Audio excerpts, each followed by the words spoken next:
If you just start animating straight ahead, you often end up in a frenzy of stuff, and after 2 or 3 hours of it, you decide you'd rather be doing something else with your life.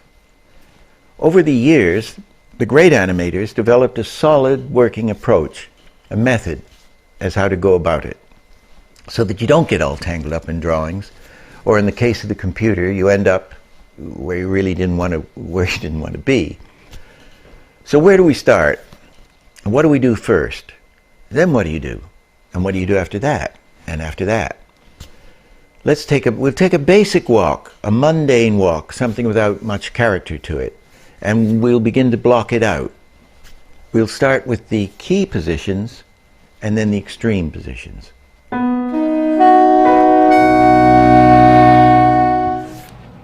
Now this is the important thing. Keys and extremes.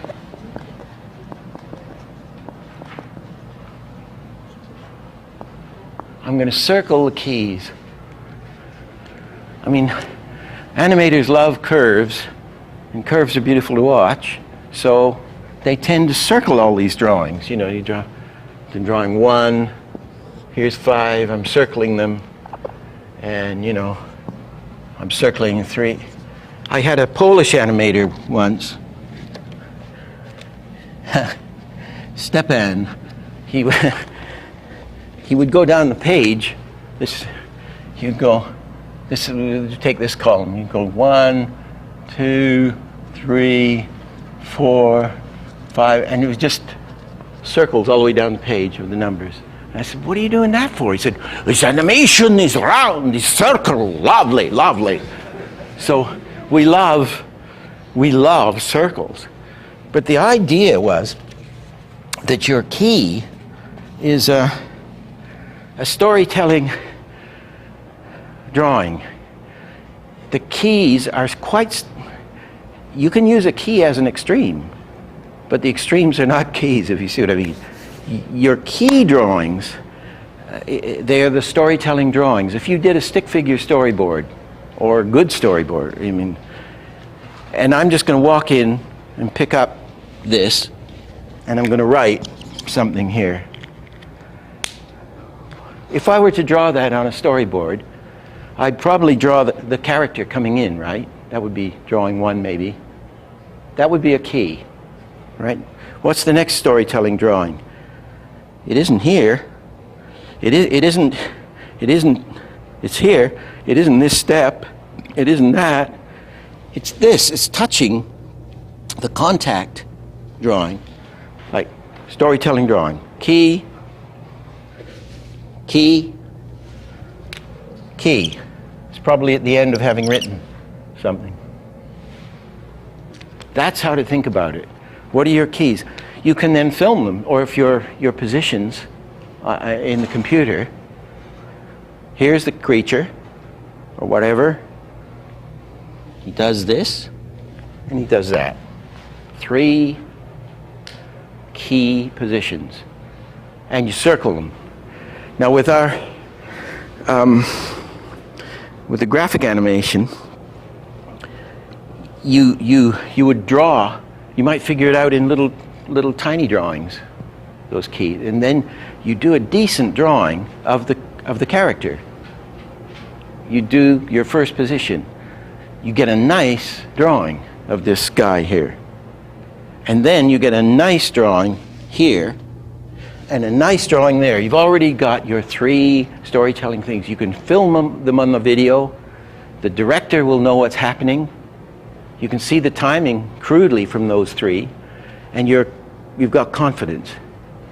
The extremes will be, what are the next important drawings? We got this key.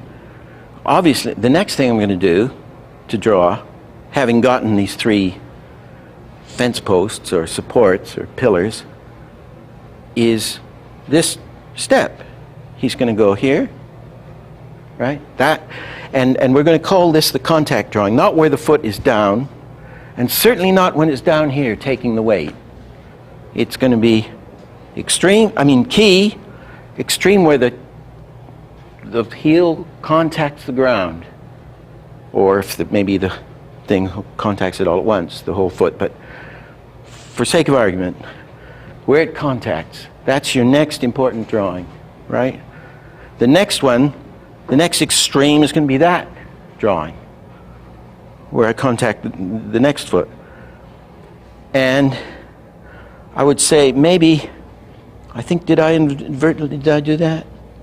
If I lifted my pants slightly so as not to stretch them, I think I did that inadvertently, you know.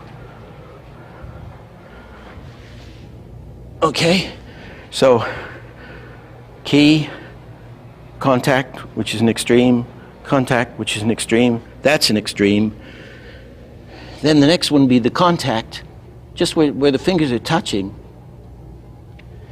And then there might be an interesting, passing position in here, I'm not sure. But it would be the start of the writing and then the end. And those would be your extremes.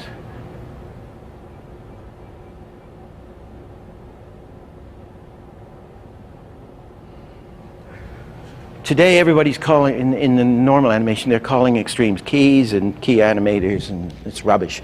Milt Kahl was the key animator, and he did the key scenes first. That was the true version.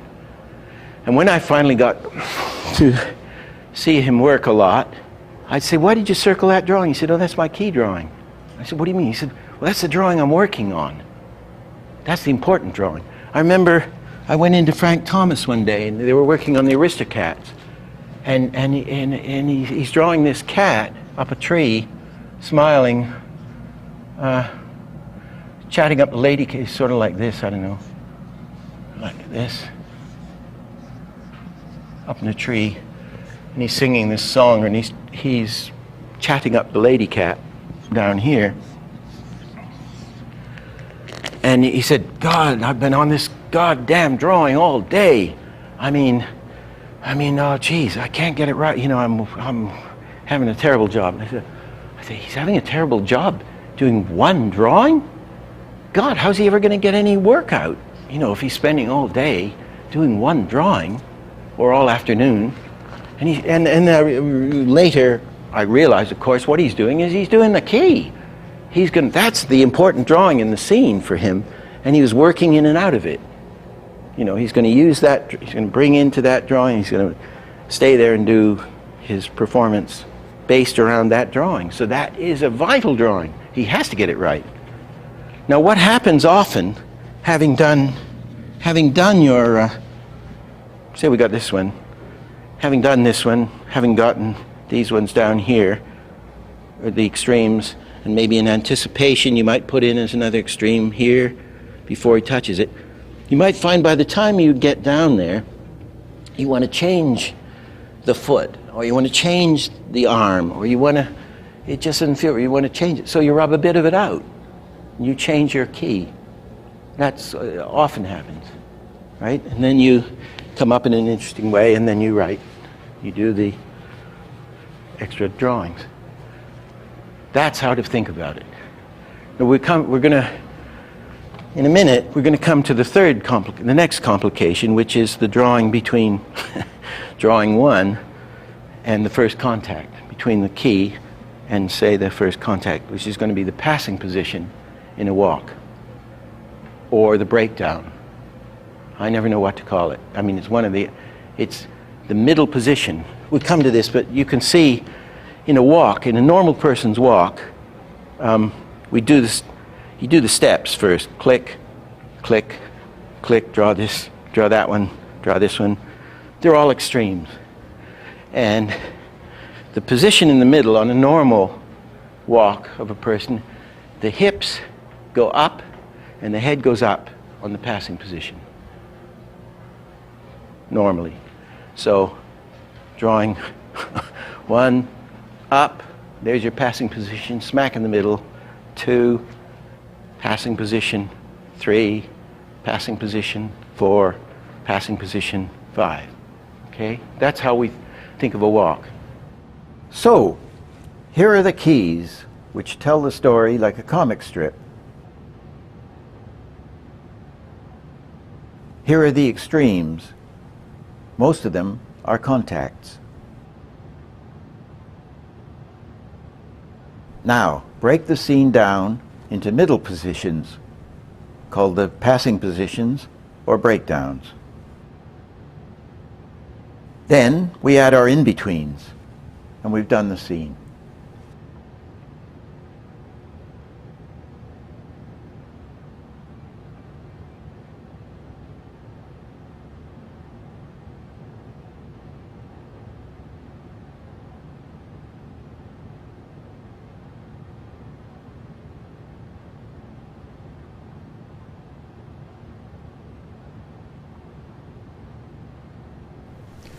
Now we know the functions of the keys, the extremes, the breakdowns or passing positions, and the in-betweens. And we've got everything in order. So this is our basic method to build a scene. We'll be doing much more interesting things with it later on. Of course, the fancy stuff comes later on. What we're showing is the way to think about it and the way to go about doing it. So we'll look now at the three ways that animators work, and we'll find the best way. First is the straight-ahead method. Three ways to animate.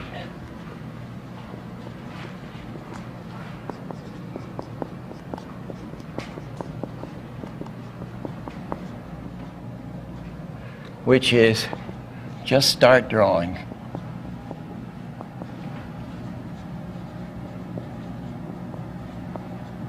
Like a kid in the corner of the math book.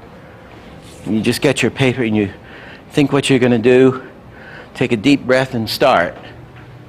And what happens is that you get a wonderful flow from it. Flow, spontaneity.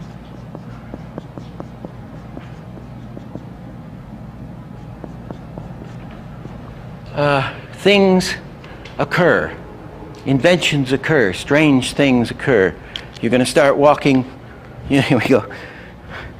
I'm walking straight ahead and I'm into my anime, I'm doing all these drawings and I feel like, and I sort of look, oh, look, camera.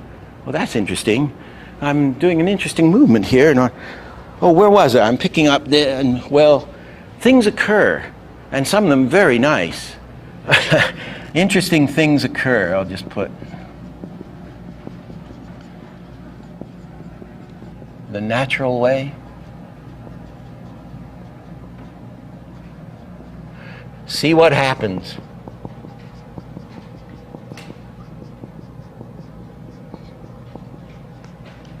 It's fun. It's fun.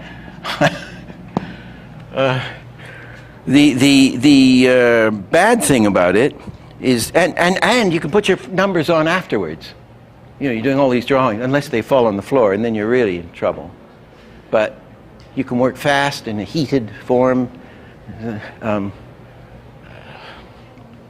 Put the numbers on after, so it's not complex. But the bad part of it is that things expand. Things expand.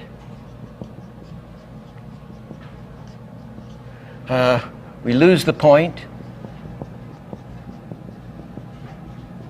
of the scene. Tendency to lose the point of the scene. And sizes change dramatically. You know, you're animating a creature that's this size, and as you're in the heat of creativity, he ends up about this size, only you're trying to walk him on a straight plane.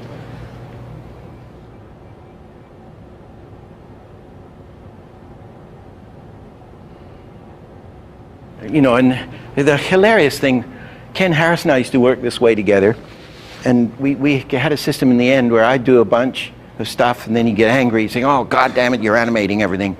So I'd get up, and then he'd do it, and then he'd say, "Oh, I need some drawings here." So I'd sit down, and we would go straight ahead, kind of. And my character, because of the way he was a modest man, everything would get smaller and smaller, and I would take over and everything would get bigger and bigger. So, and then you'd run the scene and it would be changing violently. It didn't seem to, and we have to clean it all up after, fix it up after. But, so, and this is the way this is the way they did it in the early days. You know, and the director, of course, hates you because instead of having somebody come in and say, "My father's dead," they're coming in and they're, "My father's dead." You know, because they're into anime. It's flow, man, flow. See, so the next method that they worked out, and this was right around Three Little Pigs, 1933, was the pose to pose method.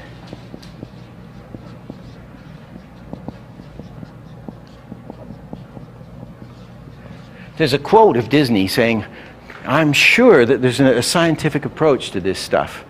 And they sure went at it in a scientific way. They certainly went at it in a very practical way, test everything, and figured this out, which is the pose to pose using key drawings. And I'll circle them, drawings. And this gave you the pro is the clarity of what's happening. You can test it, the director can see it, the producer can see it, you can see it. It's calculated and it's strong. And what they tried to do with this, which I'll show you methods. The problem was then to go nicely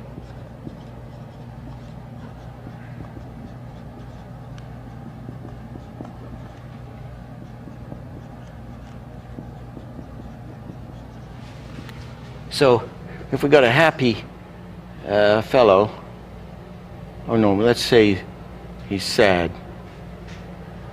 and he's going to go to happy, where do we go in the middle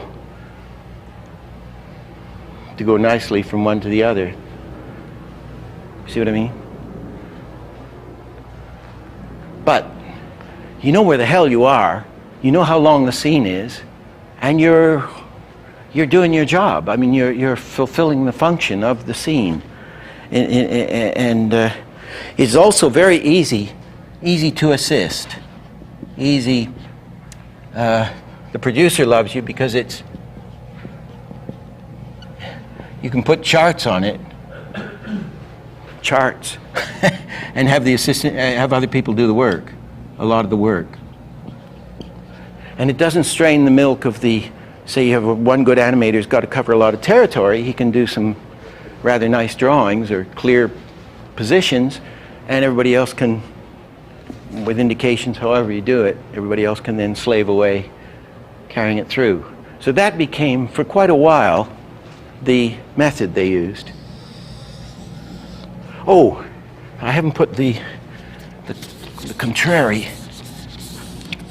The con is loss of flow and loss of spontaneity. The studio's making money, the stuff is working, but it just doesn't have the zing. 3. The best method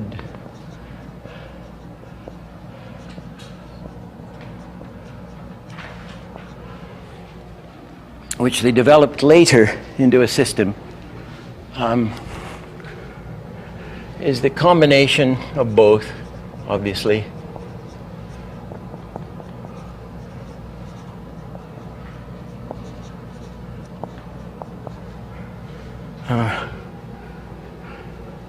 Straight ahead.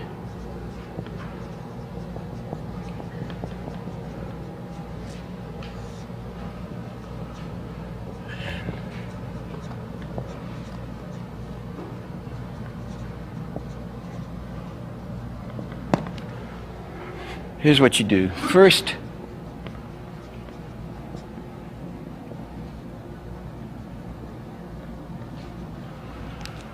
Was it Planet Small thumbnail drawings? Do they still call that thumbnail drawings? Little drawings where you don't have to spend much time. I used to take my little drawings, and of course, as you know, in the crummy little drawing, or in the little rough drawing, you have somehow the human aesthetic built into us, gets the shape of everything real clear.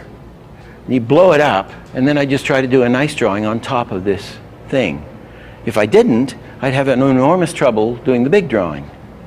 Anyway, the thing is, you draw up your keys that tell the story.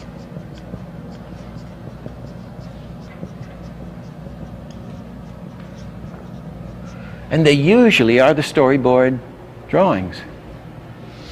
The second, that running around thing in Roger Rabbit, the first minute or so, I did very, very careful big color magic marker drawings, which I used almost as extremes in the end, and shot them as an animatic, so that Spielberg and everybody would calm down and see, oh, that's going to be good. Then we just had thumbnail scribbles for all the running around stuff in the kitchen. I mean, really scribbles. I mean, that was the baby, and that was he's jumping for the clock pendulum. I mean, stuff like that. And I can't remember whether they even shot them or not in the film. I don't think we did. But I used those little scribbles and then blew them up and did nice drawings on top of them. Okay? Then do the contact drawings, i.e. the drawings that have to be there,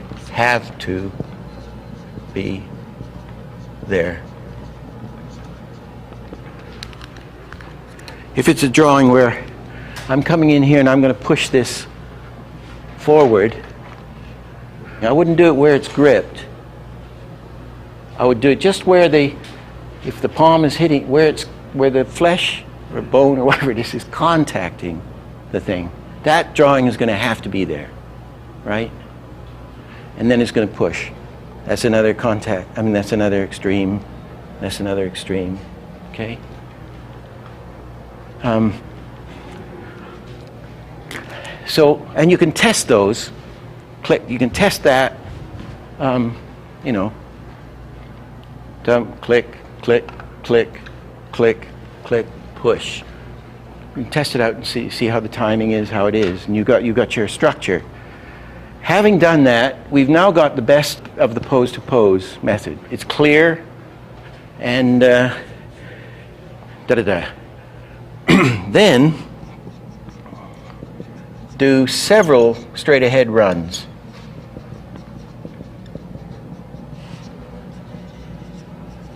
Do the primary thing.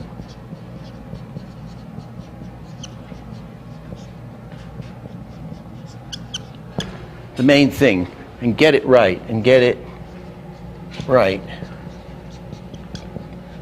real right. You could say that all the Warner Brothers cartoons, nearly all of them, the really funny ones and good ones, are with Ken's stuff. He just got the primary thing right on the Coyote or Bugs Bunny. There wasn't drapery or fur or tail following or wind blowing. I mean, it was always just clump, the main things that are going to set up the gag and tell the gag and tell it clear. And they get that really right, real right. It was the Disney guys who would get the main thing really right, and then add all this other stuff, which would create the believability and allow you to watch a thing for 100 minutes instead of a 8-minute short. So the primary thing would be, I would say, the passing position. here, all the important things. The little anticipate here, pulling it up here, maybe that, maybe this, dump, dump, right? We've got,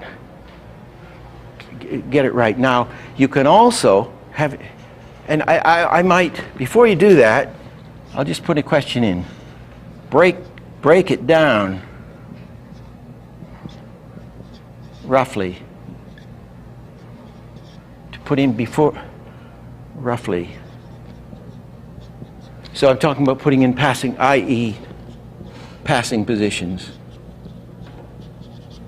This is a refinement, but this is what I do a lot. Now I got all these drawings. Then take drawing one and then do a straight ahead run on what's happening. You've got your fence posts, but you're running between fence post 1 and fence post 2, your next extreme. You go straight ahead with the hips, say. Everything's from the hips practically, isn't it? Dancers always say, so I put in from the hips, dearie. You do your run on the hips, right? And then you do a run on the hips, carrying it through, and you run right through the scene with the hips. You might say, okay, I've got to get the head right. No, maybe it's the shoulders next, or the arms. And we're going to run right through the scene with the shoulders. Where am I going to put the shoulders? Then we're going to do another run through the scene with the head, straight ahead run. Then we're going to do another run with the hair. Say it's a guy with a ponytail, or it's a woman with longer hair, or a guy with longer hair. That's going to be the last thing you might do. If it was a dog, the tail would be the last thing you do. So, here are the keys which tell the story, like a comic strip. Here are the extremes. Most of them are contacts. Now that we have our building blocks in place, we'll do straight ahead runs on top of our pose to pose. Okay? Now let's give them the wobble head.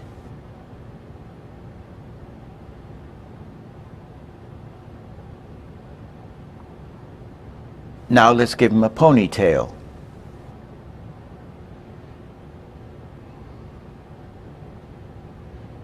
Next, let's add some drapery, say a scarf.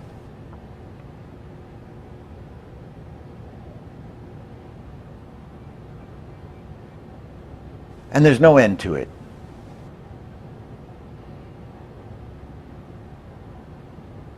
So you break it down so that you don't have to break your brain trying to do everything at once.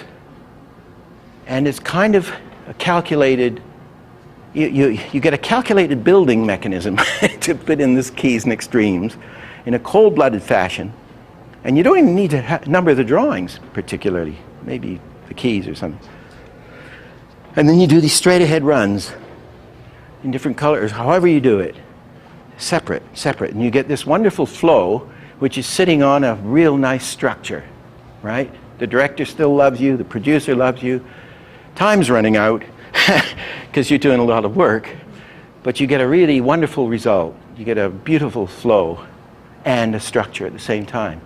And this is the method that Mills and Frank and all, they don't tell you this particularly, I don't think. It came later. I mean, there was an animator at Disney who was a very good animator, who when he did Pluto or something, he would have the whole scene, he'd do this, he'd have the whole scene finished, cleaned up, tested, with no tail. And then he'd just sit down with the finished drawings and put the tail in, working straight ahead. That shows you, you see, he's going to get a much better effect than if he's trying to figure out, where's the tail on this drawing, where's the tail on that, where's the tail, you know. I mean, and you just wear yourself out and you think, well, I won't do much with it. But if I'm going straight ahead later, I'm going to do nice things with it. These are guidelines, you know, this is what I would say, this is the way to think about it. You might want to do just a straight ahead thing, or you might want to really lock yourself down into poses, but they figured out this wonderful combination, which seems obvious now, but it's just wonderful. It just absolutely frees you, because you're secure at the same time that you're being the natural way. Combination. So, we've set out the terminology of the difference between the storytelling keys and the extremes, the contacts, breakdowns or passing positions, and the in-betweens. We've shown the three ways to animate: the straight ahead, natural way, and the pose-to-pose, calculated way, and the best way, the combination of both.